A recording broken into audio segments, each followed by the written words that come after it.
He divorced me and moved his new wife into our house. So I cashed out and left them both homeless.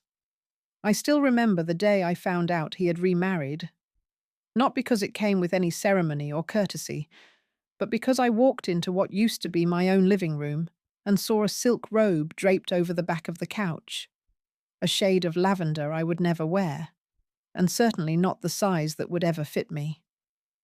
The air was thick with the scent of some cheap perfume, the kind that tries to smell expensive but always ends up cloying. There were two wine glasses on the coffee table, one with lipstick, and a woman's voice drifting from the kitchen, humming off-key. This was months after the divorce had been finalized, rushed through in under 90 days with the kind of efficiency only cruelty can inspire. He had barely looked at me in court. He didn't need to. Everything had already been decided behind my back, the paperwork signed, the agreements brokered without any pretense of fairness. It was only on paper that we parted cleanly. In truth, he walked out of our 32-year marriage and stepped directly into another woman's bed, and then into our home, as if I had never existed. The house had been awarded to him in the divorce. That was his great victory, or so he thought. But let me start at the beginning, because betrayal like this doesn't happen all at once. It's laid down slowly, like sediment. 1,000 small acts of selfishness, dismissiveness, silence. The things that don't seem like much until you look back and realize they were forming a mountain you were expected to carry on your back. We had met young. I was 23. He was 27. I had just started teaching at a local elementary school, fresh-faced, idealistic, full of ideas about building a life with someone who believed in partnership. He was charming then, though not in a particularly deep way. He said the right things, laughed at the right jokes, opened doors, and introduced me to his friends with pride. I mistook this for love. In hindsight, it was presentation. Surface-level commitment with just enough warmth to keep me close. We married a year later. I brought more to the table than he did, financially, emotionally, in every practical way. I had a small inheritance from my grandmother, which we used as a down payment on our first home. I managed the bills, balanced the budget, handled the taxes. He worked in sales, hopping from one job to another, always waiting for the next big thing. When it didn't come, I adjusted. I always adjusted. That's what I did for 32 years. I adjusted so much I stopped noticing how small I had become in my own life. The children came. 2 boys, both of them grown now, one living on the East Coast, the other overseas. They were good kids, kind, responsible. I raised them while holding down my job, volunteering at their schools, keeping everything afloat while their father kept chasing dreams that never quite arrived. I used to tell myself he was just struggling, just trying to find his place. But what he was doing was coasting, using the cover of ambition to avoid accountability. And I let him. I told myself it was love. I told myself it was marriage. It was exhaustion. By the time we hit our 50s, the distance between us wasn't just emotional, it was logistical. We lived in the same house but occupied different timelines. He stayed out late without explanation. I stopped asking. He'd come home irritated, distracted, full of vague complaints about things that had nothing to do with me, but always landed at my feet. I learned to anticipate his moods, to keep the peace. Our conversations shrank to logistics, bills, appointments, maintenance. There was no cruelty, but no kindness either. Just silence, and the sound of me doing all the work of pretending we were still something worth preserving. The final unraveling was almost a relief. I found a text on his phone one evening. I wasn't snooping. just silencing an alarm that had gone off while we were watching television. It was from someone named C, a woman, clearly. The message wasn't explicit, but it didn't need to be. The intimacy was obvious, not just in the words, but in the timing. The way it was sent at midnight. The way he smiled when he saw it and didn't realize I was looking. I didn't confront him right away. I waited. I watched. I documented. I spoke to a lawyer, a sharp, discreet woman recommended by a friend who'd been through her own quiet divorce. I began gathering paperwork, making copies of bank statements, reviewing the deed to the house, which, stupidly, we had put in his name during a refinancing deal years ago when his credit was better than mine. I found out about the other accounts, the withdrawals, the purchases, the ring. By the time he sat me down, one chilly November morning, and told me, with that practiced tone of mock regret, that he wasn't happy anymore, I was already ahead of him. I nodded. I didn't cry. I let him say his piece. He thought I was broken. He thought I was too shocked to speak. He had no idea that I had already met with a financial advisor, already shifted what I could into my own name, already begun preparing to leave not just the marriage, but the illusion that I owed him anything at all. Still, he got the house. That was the wound I carried longer than I should have. He argued that he had put more work into it, citing repairs he supervised, renovations he delayed for years before finally doing the bare minimum. My lawyer warned me that fighting over it could drag out the case. I let it go. Not because I didn't want it. I had spent decades turning that house into a home, but because I knew something he didn't. A house is just walls and wood. I had the power to take away the one thing he never expected me to reclaim: control. So when I walked into that house months later, under the pretense of collecting the last of my things, he had generously offered me an hour or two.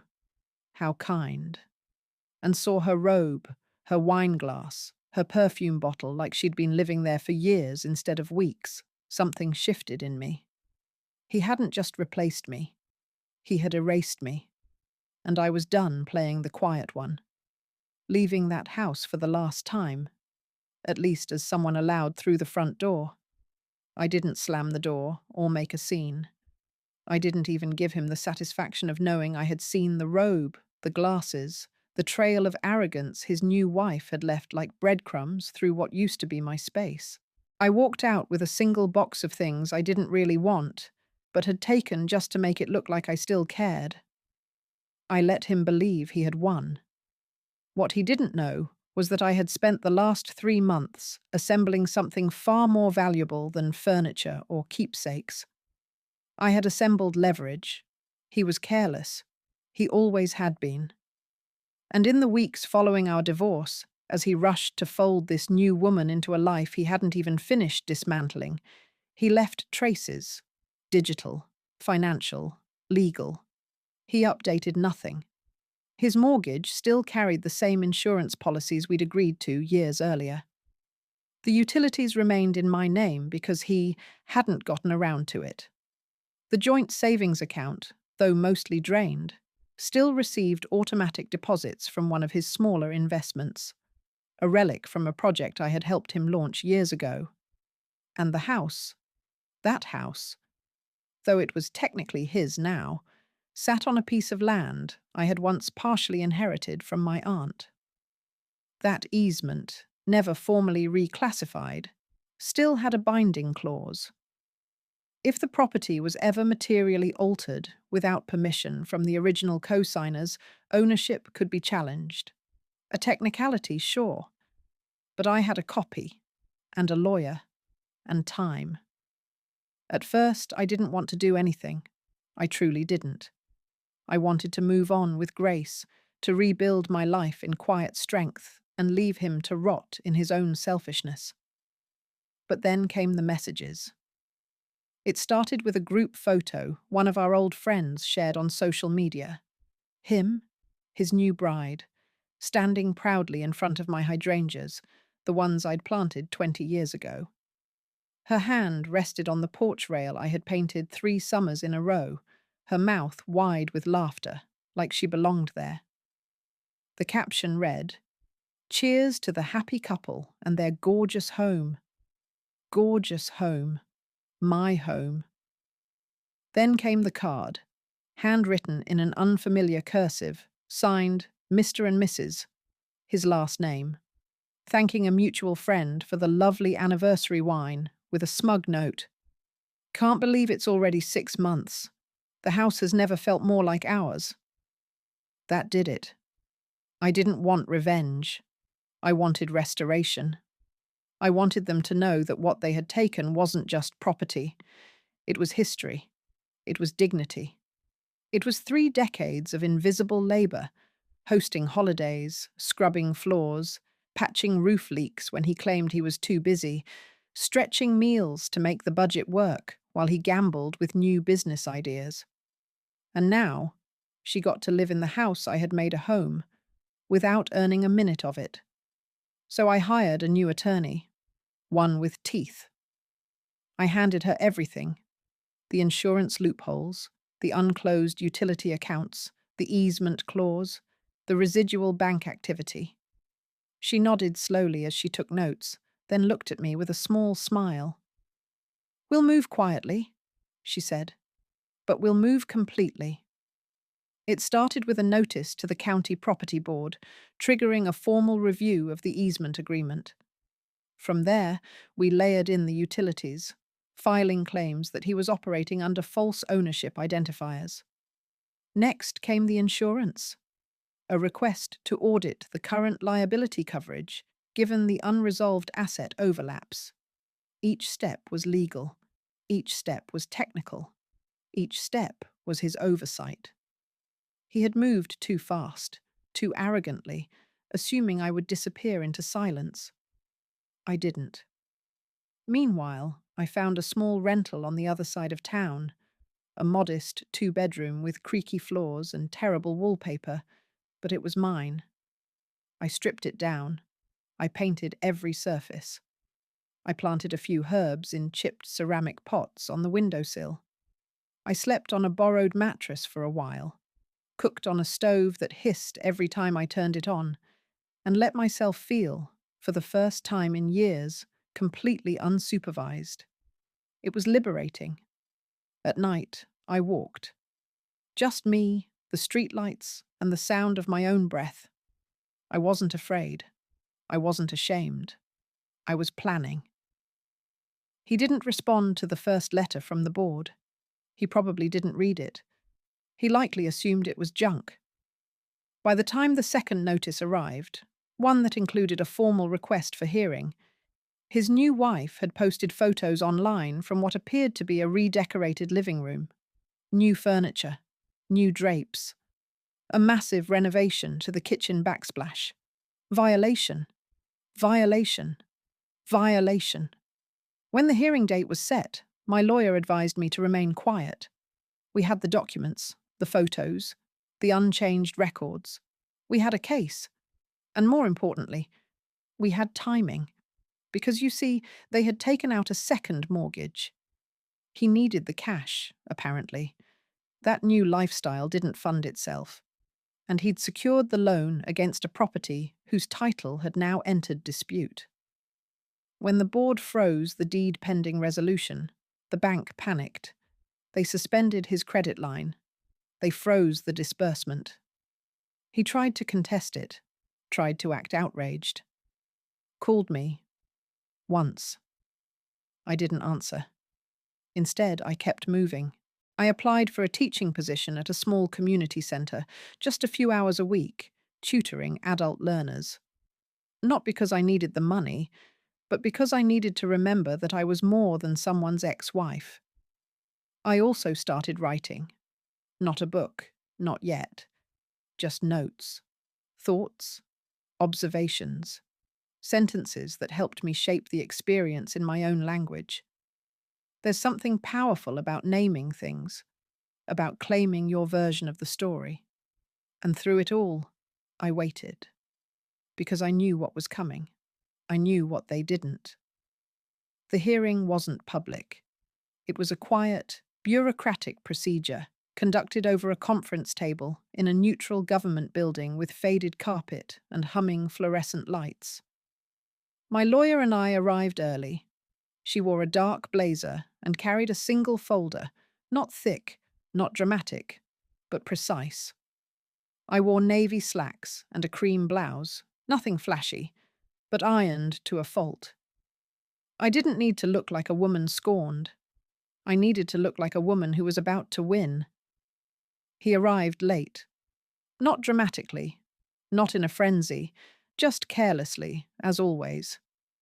He had that same distracted half-smile he used when he used to forget to pick up the dry cleaning or showed up late to our son's school events.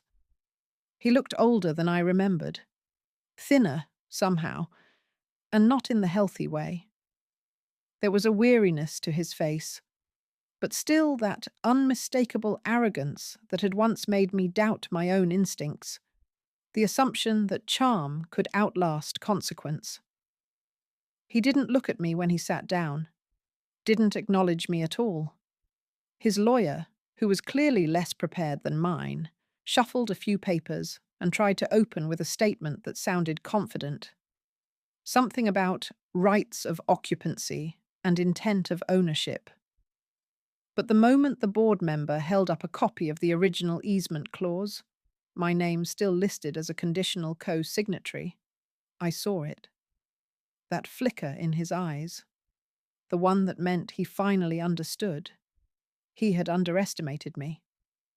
I didn't speak once during the proceeding. My lawyer handled everything. Methodical, measured, never raising her voice. She laid out the chain of documentation like a surgeon preparing instruments. The unresolved land title, the open utility accounts in my name, the documented structural renovations made without consent from all title stakeholders, the social media posts, the bank filings, the second mortgage tied to a title now in dispute. Step by step, she peeled back the facade they had built. By the end of the meeting, the board had voted to temporarily revoke his sole title rights pending full resolution, a process that would take months and require a complete audit. In the meantime, the property was frozen. No sales, no loans, no renovations, no occupancy extensions. In effect, they were squatting in a house they could no longer legally claim. He didn't speak to me on the way out, but he looked at me. That same look he used to give when something didn't go his way, the look that used to make me feel small, guilty, like I'd done something wrong just by existing. It didn't work this time. I walked past him without flinching. A week later, my lawyer received notice from the mortgage lender.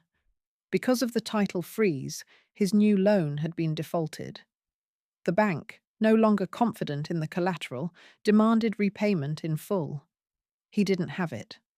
Not even close. I found out, through quiet channels, that the new wife had left 3 days after the foreclosure notice arrived. Packed her things while he was at a meeting, left a note on the counter, and moved into her sister's place in Arizona. I imagined her robe still hanging over the back of the couch, the wine glasses still unwashed, her laughter echoing through a house that no longer wanted her. The final blow came quietly. With the deed suspended, the property frozen, and the mortgage revoked, he did what he always did. He tried to escape accountability by walking away. He left the house, abandoned it, and moved in with an old friend from college, hoping to regroup. But it was too late. I made a single offer to the bank, a cash settlement, using funds from the account I had secured before the divorce. The account he'd forgotten existed. The offer came through a shell entity set up by my attorney. No names, no trail. Just a legitimate buyer reclaiming a property at market value. They accepted. 2 weeks later, I walked through the door of my old home. Now my home again, legally, fully, unquestionably. It was empty. Every room echoed. The furniture was gone. The walls bore faint outlines of where pictures had once hung. There was a dent in the wood where the old couch had stood, and the faint scent of that same lavender perfume still lingered in the master bathroom. But it didn't matter. I stood in the living room, closed my eyes, and breathed. Not nostalgia, not grief, just air. I didn't plan to live there again. I didn't want the house for comfort. I wanted it for closure. I wanted it so I could choose what happened to it next. Not him, not her, not the courts. Me. And I already knew what I was going to do. I was going to sell it. Not out of spite, not out of pettiness, but because it no longer represented my life. It had been a battlefield, a cage, a stage for humiliation and erasure. I had won it back, not because I needed it, but because I refused to let my silence be mistaken for surrender. Within 2 months, the house was listed and sold to a young couple, newly married, full of hope. I met them once, briefly, during a walkthrough. They didn't know the history. They didn't need to. I wished them well. With the money from the sale, I bought a cottage 2 towns over. Smaller, simpler. Just enough room for a garden, a desk, a table for 2, should I ever want company. It was peaceful. It was mine. It didn't carry ghosts. It carried possibility. And as for him? Last I heard, he was living in a 1-bedroom apartment, trying to sue the bank, trying to salvage what remained of his pride. But I didn't follow the details. I didn't need to. Because justice had already come. Not with a gavel, not with applause, but with papers signed, locks changed, and silence restored. I moved into the cottage at the end of September. The air had just begun to shift, carrying the first crisp warnings of autumn. The trees hadn't turned yet, but you could feel it in the light. That thinner, gentler brightness that comes when the year is preparing to fold in on itself.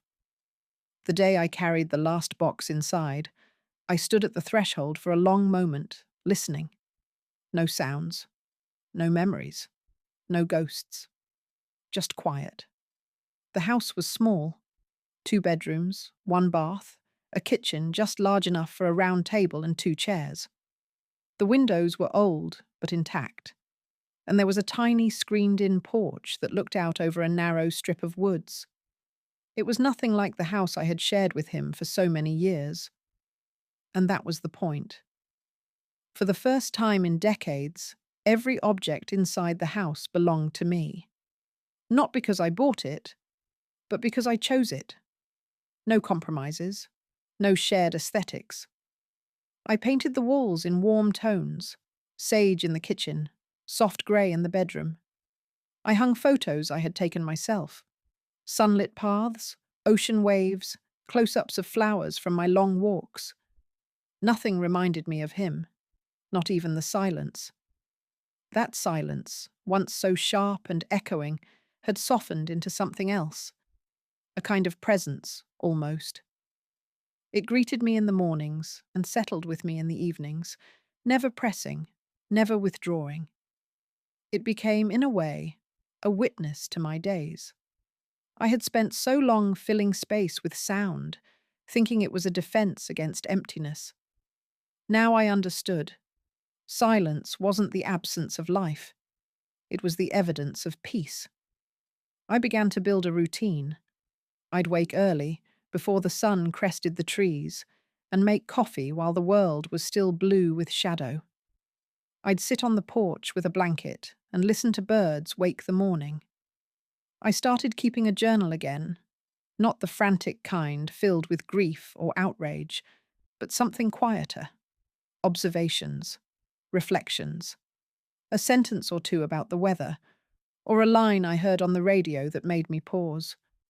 3 mornings a week, I volunteered at a literacy centre in town. It wasn't glamorous, but it grounded me. Teaching adults how to read, some for the first time, others after years of struggling, reminded me that healing and learning often look the same. One step forward, two back, a burst of joy, a moment of shame, and then a breakthrough. I saw pieces of myself in them, even if our wounds were different. I also began walking again, not to escape, not to process, just to be in motion. I discovered paths through the woods behind my cottage, some worn, some hidden. I walked in the early afternoons, when the sun was strongest and the shadows gentlest. I carried no phone, no goal, just my breath and the crunch of leaves beneath my feet. There's something sacred in walking where no one is watching. It reminds you that your life belongs to you, even when no one else is bearing witness. Occasionally, I ran into people, neighbors, mostly older, mostly quiet. I kept to myself, not out of fear, but choice. I wasn't hiding. I was simply becoming. And I didn't want to be interrupted. But solitude has a way of making room for the right kind of connection.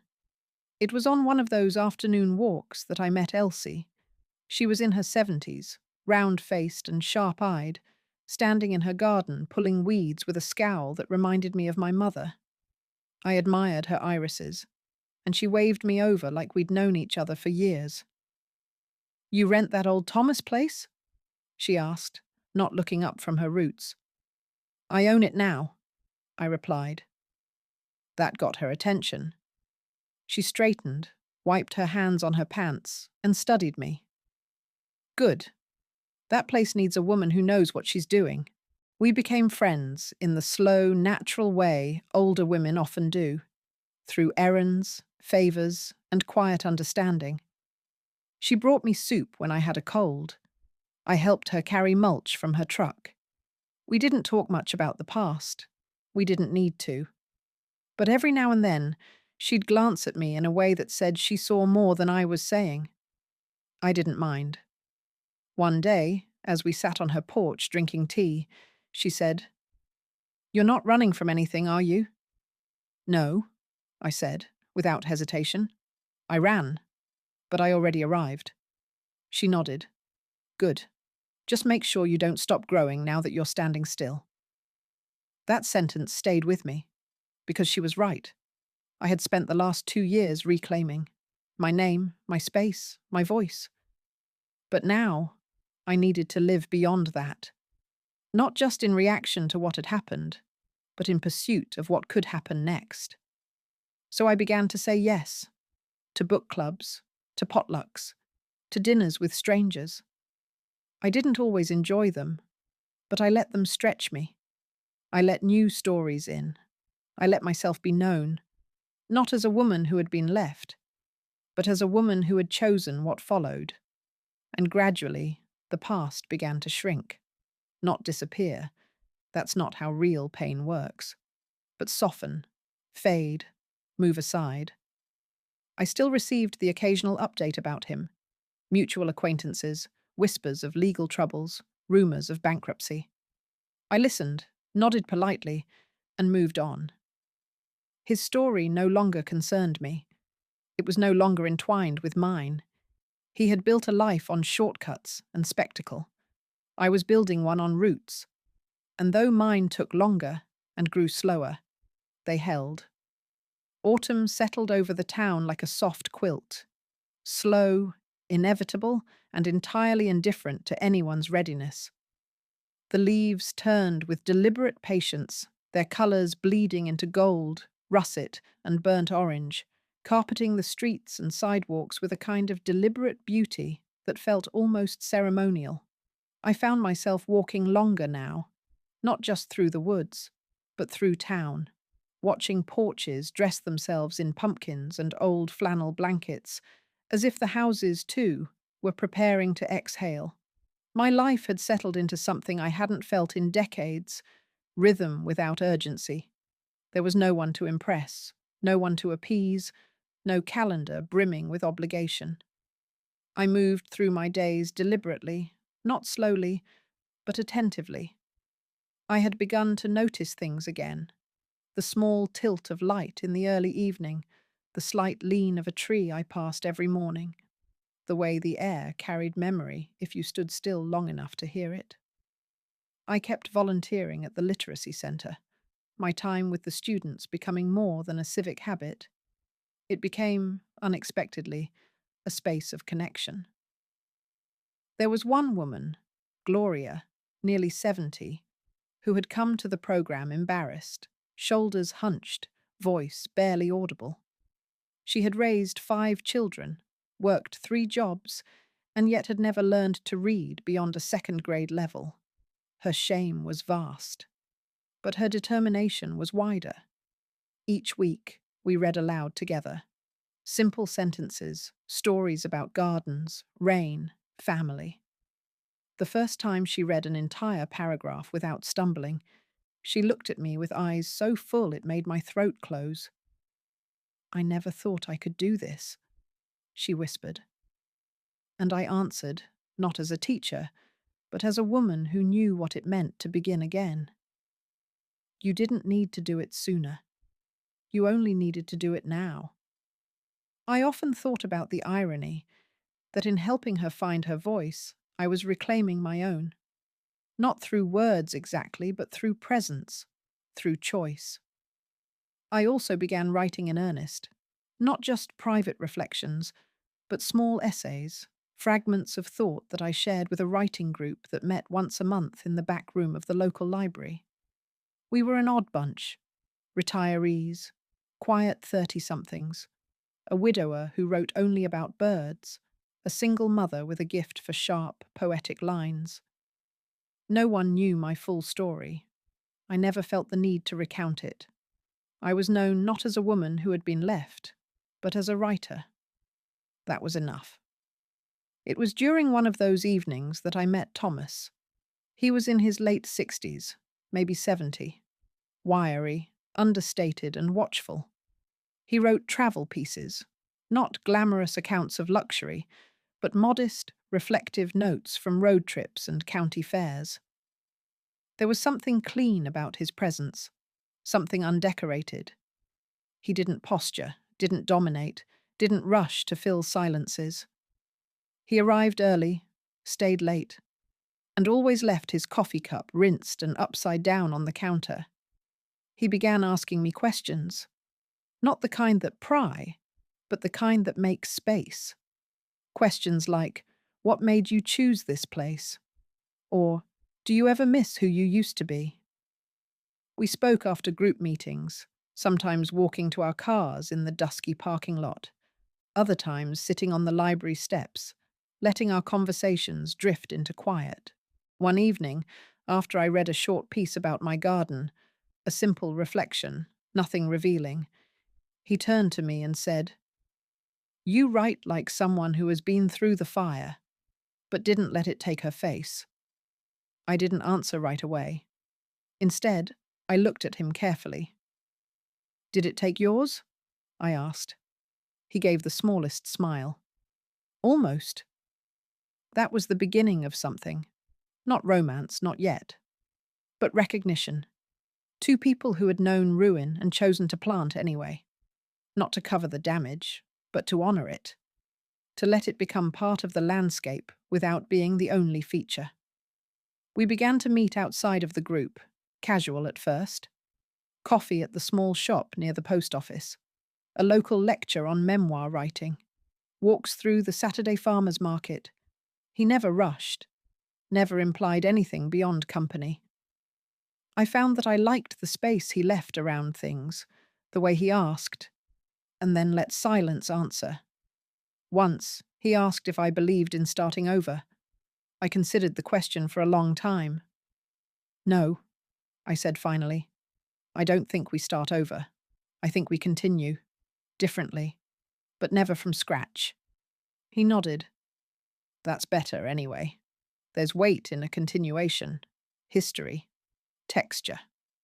By mid-October, we were sharing our writing regularly. He wrote about small towns he had passed through during a cross-country drive years ago, places with names like Mercy Ridge and Hollow Falls. I wrote about the slowness of recovery, about noticing one's own breath again, about the quiet revenge of living well without needing applause. He didn't ask about my past. I didn't ask about his, not because we didn't care, but because the present was enough. I still thought about the house sometimes, not with longing, not even with satisfaction, but with detachment. It was gone now, sold, lived in by someone new. Occasionally I wondered if they'd painted over the spot on the wall where I used to mark the kids' heights, or if the creaky floorboard by the pantry still gave away midnight snacks. But mostly I didn't think about it at all, because I was here now, in a home that held only what I allowed, with people who saw only what I offered. And for the first time in as long as I could remember, I felt whole without being needed. By November, the last of the leaves had surrendered to the ground, and the world outside my cottage took on a bare, almost skeletal beauty. The trees stood like quiet sentinels, no longer trying to impress anyone. Their limbs reached upward with a kind of honest exposure, and I found in them a metaphor I hadn't expected. The strength it takes to stand without adornment, to be seen in your truest form and not shrink from it. Life had grown quieter, not smaller, but more deliberate. I was no longer driven by the pulse of survival or the ache of repair. The days unfolded with a kind of softness, each one stitched carefully to the next with small habits: reading before sunrise, writing before breakfast, walking before the world woke fully. I had stopped tracking time in hours. I marked it instead in the number of pages written, the feel of soil under my nails, the names of birds I had learned to identify from their songs. I found myself thinking less and less about him, the man I had once built a life around. Not because I had let go in the way people mean when they speak of forgiveness, but because he no longer occupied the space required to feel anger. He had been hollowing himself out long before he tried to empty me. Now that I had filled my life with my own voice, there was simply no room left for his echo. The town, in its sleepy, unremarkable way, had become a place of comfort. I knew the barista at the cafe who gave me extra foam without asking. I knew which shelf at the library held the newest books and which clerk would chat with me about them. I knew the mailman's name and the dog who followed him. These were small things, but they were mine. And then, without warning, something unexpected happened. My younger son, David, called. We hadn't spoken much since the divorce. Both of my boys had been polite, supportive even, but distant. They had accepted what happened between me and their father as something unfortunate, something sad, but not entirely real to them. They had lives of their own, jobs, partners, obligations. I hadn't pushed. I had spent so much of my motherhood buffering them from disappointment that when my own pain had come, I didn't want to burden them with it. I let them float away. But now, David's voice crackled through the line with something I hadn't heard in a long time: vulnerability. "Mum," he said, hesitating, "I've been reading something you wrote, an essay, about thresholds." I blinked. I hadn't realized any of my writing had reached him. "My friend sent it to me," he went on. "Said it made her think about how we inherit silence." I didn't say anything. I let him fill the space. "I guess I didn't really understand everything. What it cost you, what you carried." I swallowed hard, not because I was waiting for an apology, but because I hadn't expected this kind of seeing, not from someone who had grown up watching me smile through everything. I had always tried to make our life look easy, even when it wasn't. "I'm proud of you," he said, finally.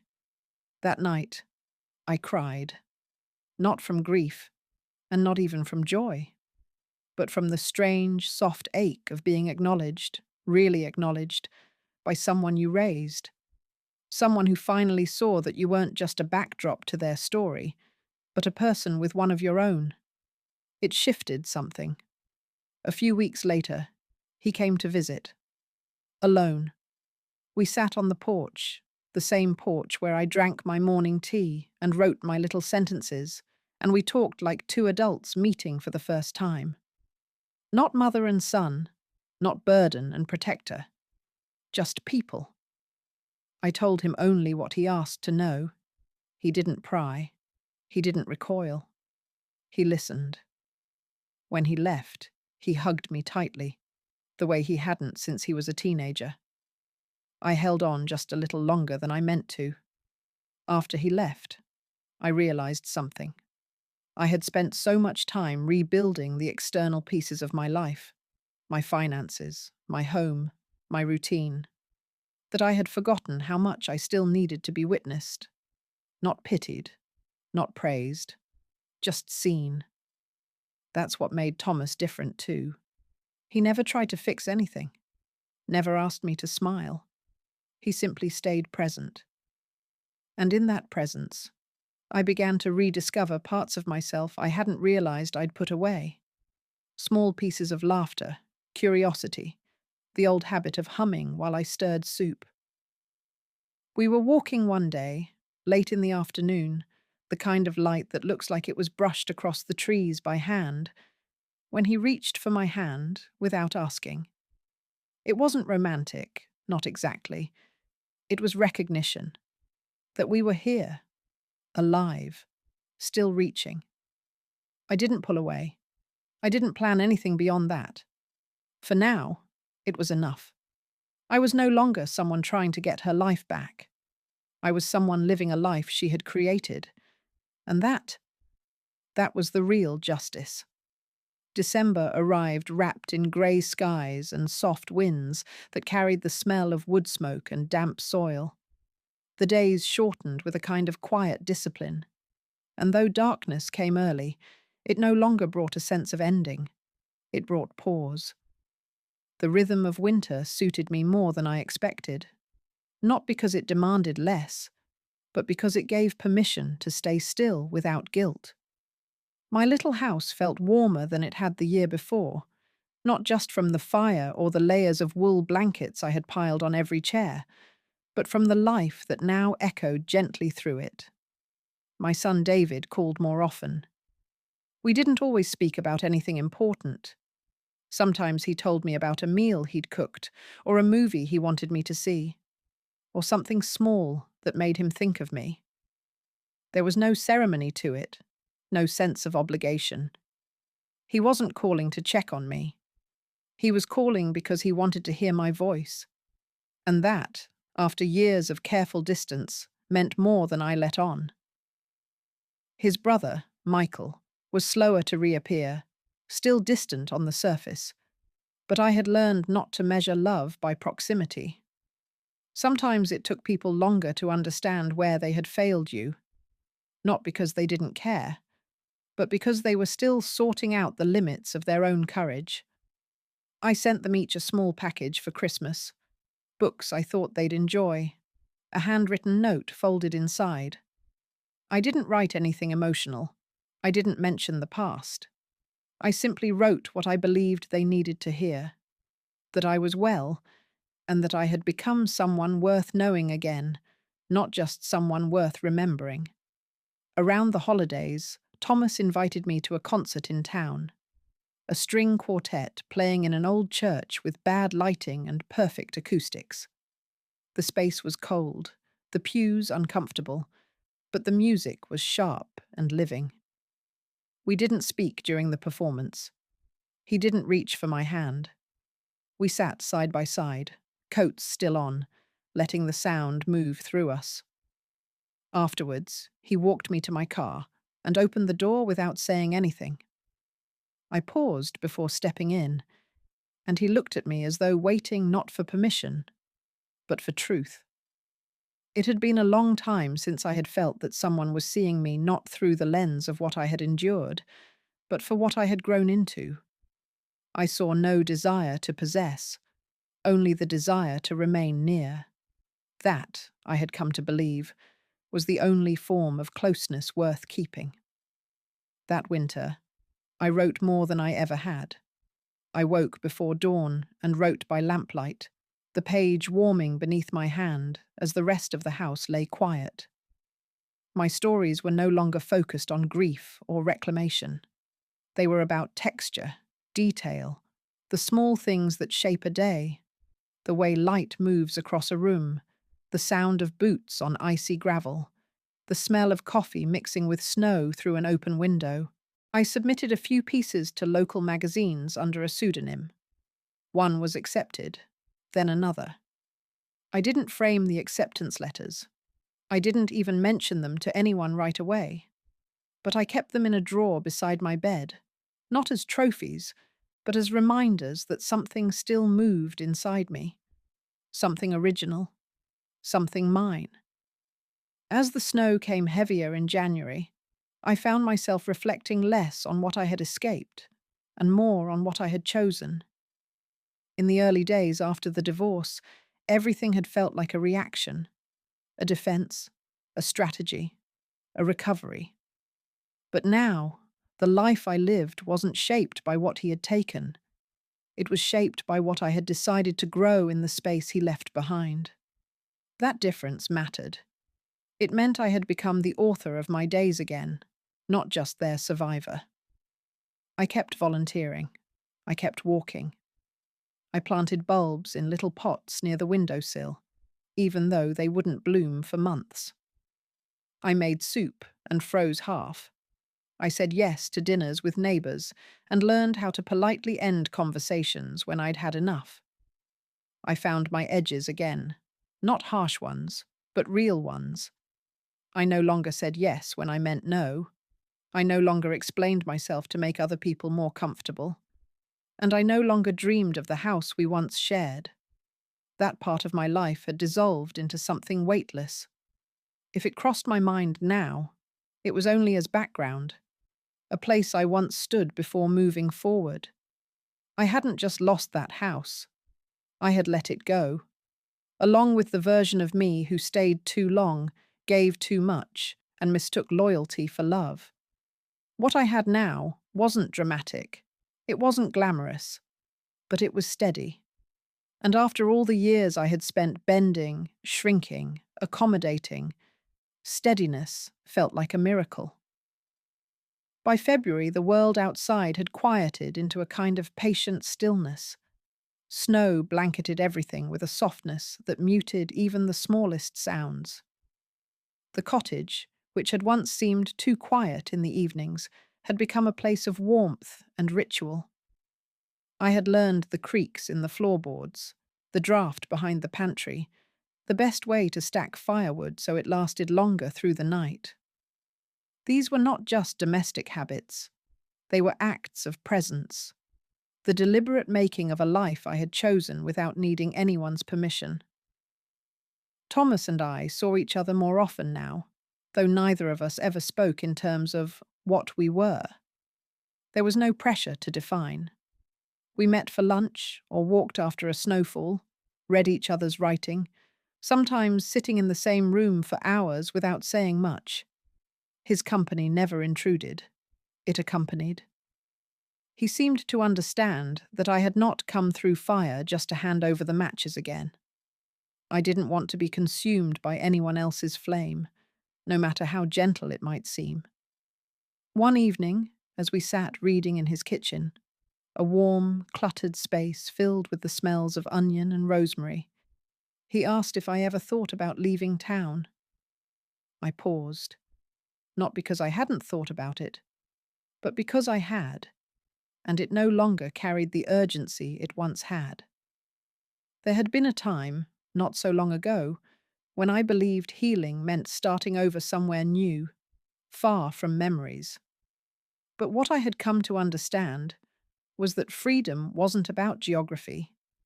It was about no longer being afraid of where you stood. I used to, I said, closing my book softly. Now I think I just needed to stay long enough to remember I could choose. He nodded, didn't press. That was one of the things I valued most about him. The way he let meaning land without reaching to claim it.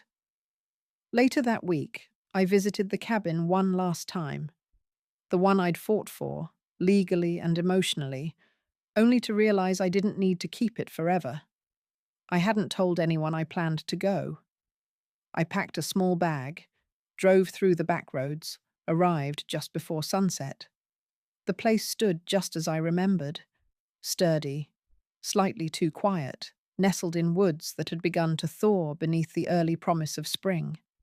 I walked the rooms slowly, touching nothing, observing everything. There was no grief this time, no bitterness, only a quiet finality, the kind that arrives not with loss, but with release. I lit a fire that night and sat by it alone. No music, no phone, just the sound of wood settling, the pop of sap bursting inside the logs, the slow rhythm of my own breathing. I thought about all the versions of myself who had once passed through this place. The young mother, the careful wife, the woman holding too many things together while he looked out the window, searching for something he never named. I wasn't her anymore. In the morning, I left behind a small letter, tucked into the back of a kitchen drawer where no one would find it unless they truly searched. It didn't say much, just a few lines written to the version of me who had once stood in that kitchen, wondering if she would ever feel whole again. I told her she did. I told her she would. Then I locked the door and walked away without looking back. Back in the cottage, the bulbs on my windowsill had begun to sprout, just faint green tips pushing through the soil. I watched them while drinking coffee, and it struck me how much of healing is quiet, slow, almost imperceptible. We look for milestones, but most of what changes us does so in the spaces between events, in how we hold ourselves, in what we no longer chase, in the silence we stop trying to fill. I heard through a mutual acquaintance that he had moved again, a small condo in another town, no longer with the woman he'd married. The business had collapsed. His accounts were under review. There was even mention of bankruptcy. I listened, nodded, changed the subject. His story no longer intersected with mine. He was just another man who mistook charm for substance, control for strength. I had once mourned him as if he were a loss. Now I saw him for what he was, a man who had passed through my life but never really entered it. I was building something entirely different now, not a new version of what had been broken, but something that had never existed before. A home rooted in peace, a rhythm guided by choice, relationships formed through mutual regard rather than need. In late February, David called again, this time with plans to visit. He brought his partner, a quiet woman named Lara, with kind eyes and a soft voice. We had dinner together at the cottage, a simple meal cooked with care. There was laughter. There was ease. As we cleared the dishes, Lara touched my arm and said, "He talks about you often, says he's never known someone so steady." That night, after they left, I stood at the kitchen window and watched the moon rise through the trees. I thought about the years that had led me here, every quiet decision, every withheld apology, every night I had spent listening to the sound of a man who had already left me, even before the door closed behind him. I no longer needed closure. I no longer wanted justice. What I had now was far greater. I had myself.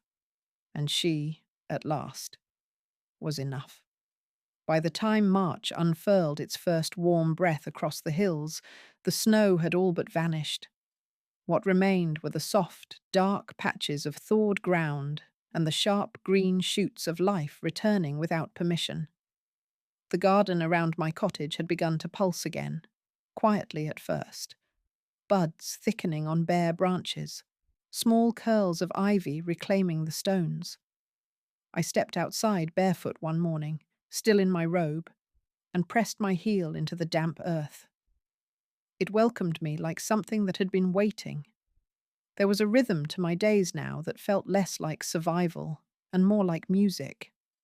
I knew the tempo of the light, the way it changed across the rooms, depending on the hour.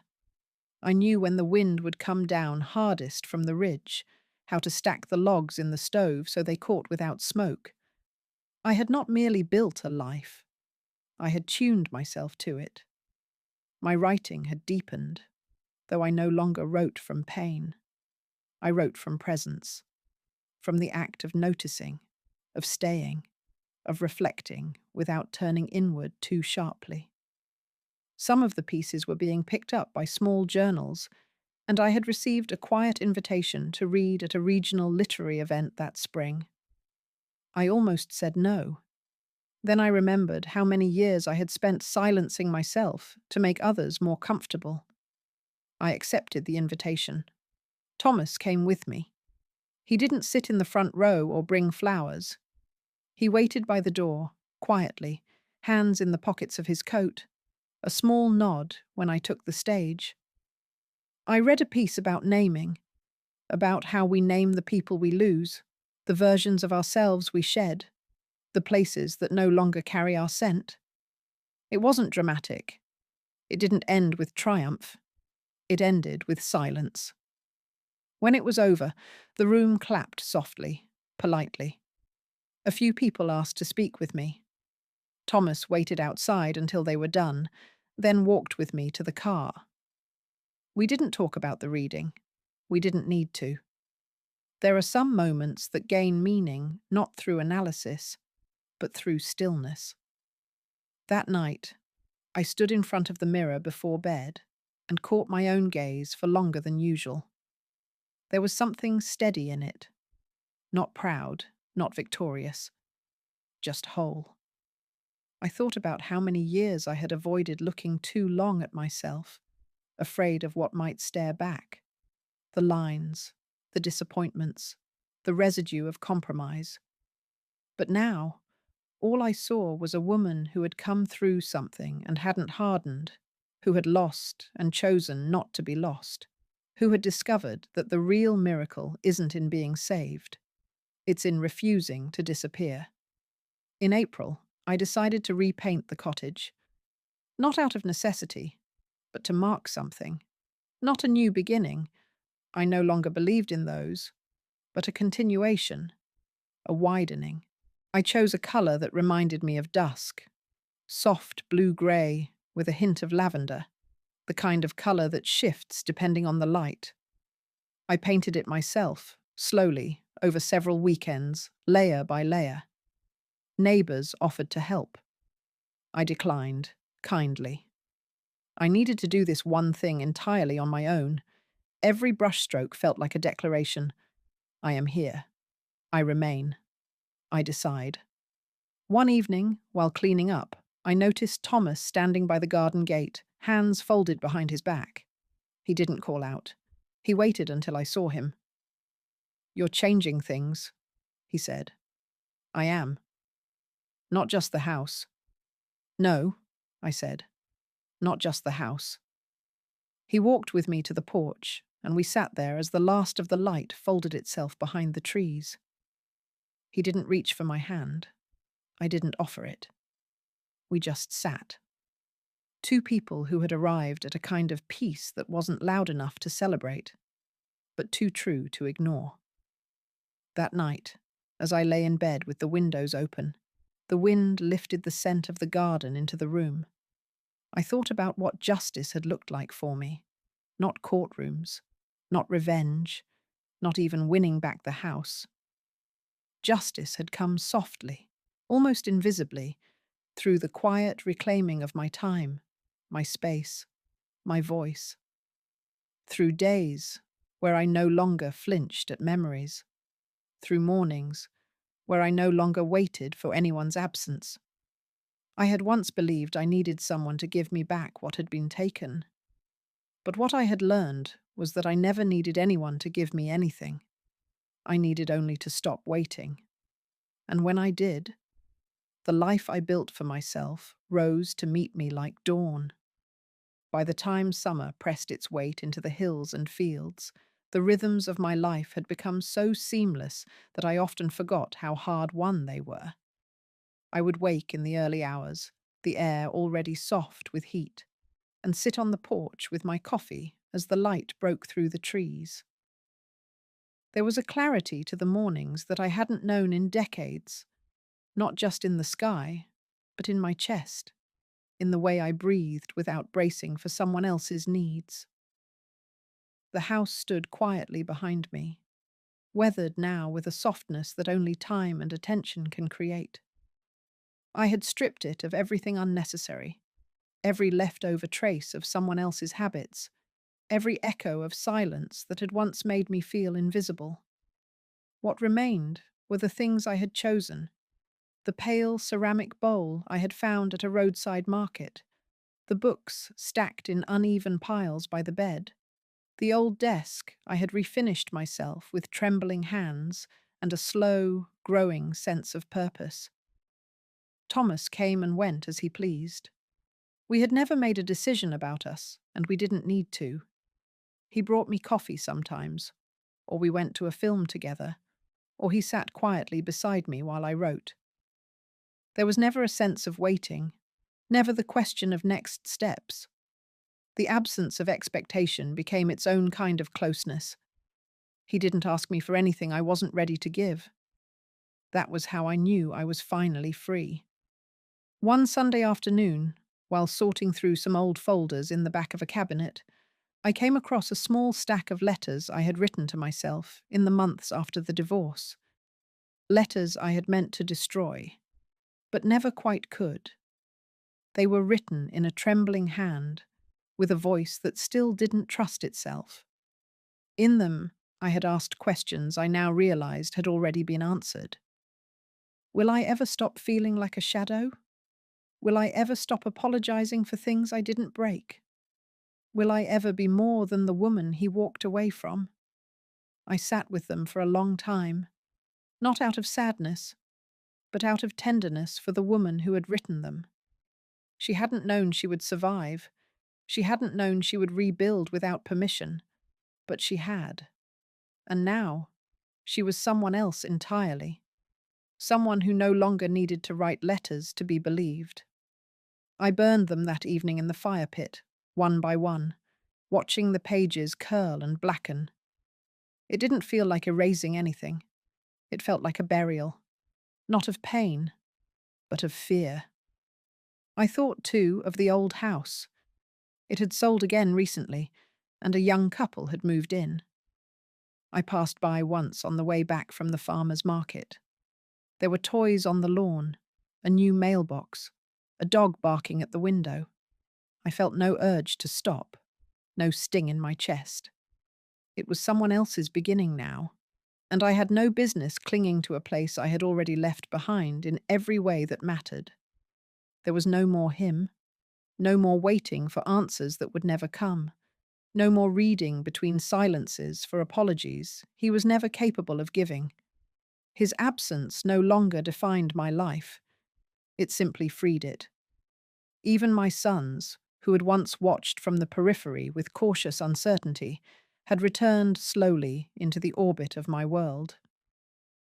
David now called regularly, sending photos of meals he cooked, sharing small pieces of his world with a warmth I had stopped expecting.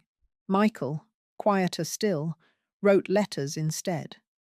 Handwritten notes that arrived without return addresses, full of reflections I never thought he would offer. They didn't ask me to explain what had happened. They no longer tried to fix it or ignore it. They had simply begun to understand it.